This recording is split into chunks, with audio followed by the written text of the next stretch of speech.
part of what we try to do here is connect the public to architecture. We don't have quite the same history or culture in Canada, so we look for opportunities to expose people to architecture, the thinking behind it, the impact it has on their communities, and by putting people on the streets and pointing out some of the maybe the stuff that they've passed by many times but never thought about, it starts to build that connection. Vancouver is a pretty young city, but once you start to peel it back a little bit, there is a lot of history there.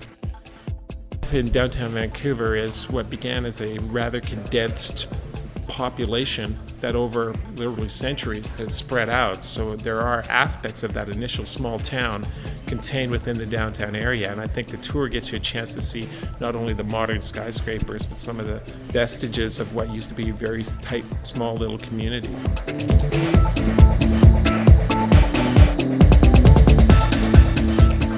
Mole Hill's interesting because it is genuinely an international case study for how you reshape and rebuild a community.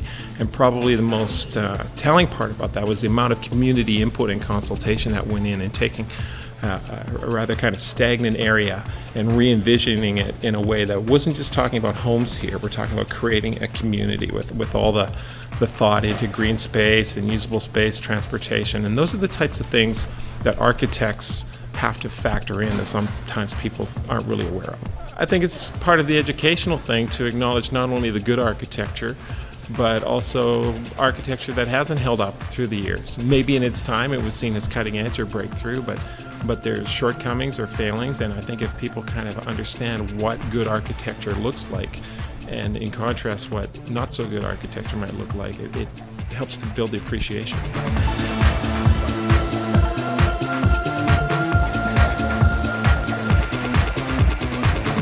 The interest has come not only from visitors to Vancouver, but a lot of locals, people who've lived here forever.